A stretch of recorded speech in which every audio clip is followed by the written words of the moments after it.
It's easy to romanticize the Renaissance, marble statues, oil paintings, genius artists.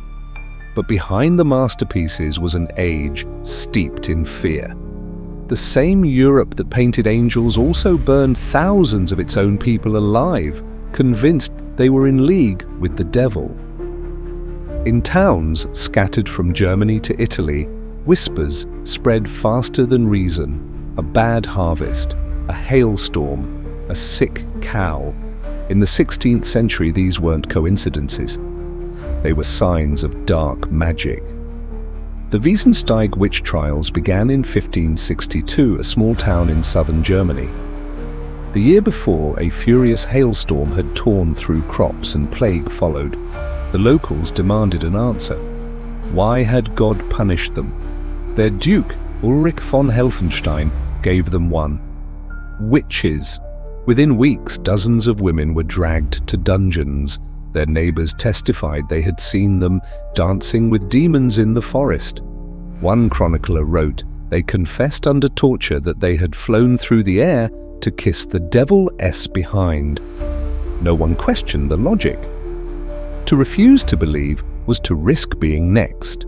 The interrogations were gruesome, but the records survive. 63 women burned at the stake before winter's end, their ashes scattered across the snow. From a distance of centuries, it's hard to comprehend how ordinary life twisted into mass panic. But pamphlets printed on new presses spread every accusation like wildfire.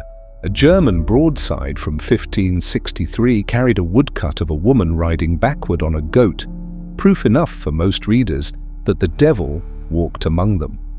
The Renaissance prided itself on reason, yet reason was the first casualty of fear. Down in Italy, in the Duchy of Mirandola, the story was the same.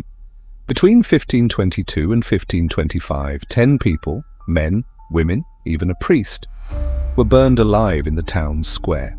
The Inquisitor's reports described how the accused confessed freely to summoning storms and blighting vineyards, though every historian since knows those confessions were carved out by pain. One record quotes a witness, "I heard the shrieks before dawn, the smell of pitch and hair hung in the air until Sunday." It wasn't just religion driving this terror. Politics, envy, and control all hid behind the language of faith. A noble could erase a rival's family by calling them heretics. A village could purge an outsider with one whispered accusation. It was systemic paranoia disguised as holiness. Even the artists who defined the era weren't immune to superstition. Leonardo da Vinci once sketched grotesque faces and labeled them imaginary devils. In his notebooks he warned, fear arises more readily than knowledge. That fear fed the flames as surely as oil. In 1486, 2 Dominican inquisitors published Malleus Maleficarum, the Hammer of Witches. It became the Renaissance's darkest bestseller, teaching judges how to detect, torture, and execute the servants of Satan. For 2 centuries, its words justified nearly every burning. Across the Alps, in Geneva, Zurich, Toulouse, and Milan, hundreds died in similar trials. One Italian magistrate boasted he had cleansed his province by ridding it of 50 witches in a single year. There was pride in cruelty, a moral madness disguised as virtue. When the fires burned low, ashes drifted through streets lined with frescoes of saints and Madonnas.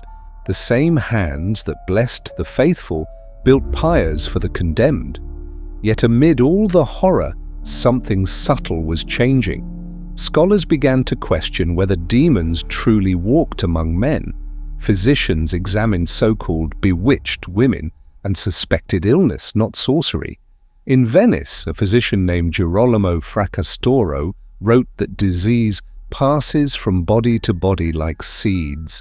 It was the seed of modern science, a small rebellion against superstition. Still, for most of the Renaissance, fear won. By 1563, the Duke of Württemberg issued new decrees urging towns to report witches immediately, for the safety of Christian souls. More accusations followed. People pointed fingers faster than they prayed. A chronicler from Augsburg wrote, "No one slept easily. If the wind howled, we blamed the old woman next door." And that's what makes this history truly terrifying. Not the demons people imagined, but how quickly ordinary humans became executioners when fear took hold. As the 16th century marched on, witch hunts would only grow, spreading into France, England, and Scotland. Tens of thousands executed under laws that promised salvation through death.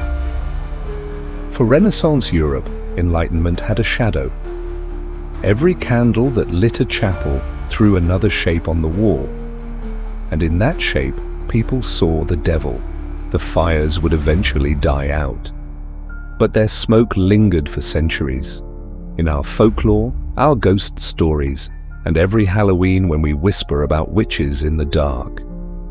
And in the year 1512, as if to prove that fear could take any form, another horror began to circulate. A birth that defied nature itself. A creature said to be neither man nor beast, but a warning from heaven. They called it the Monster of Ravenna.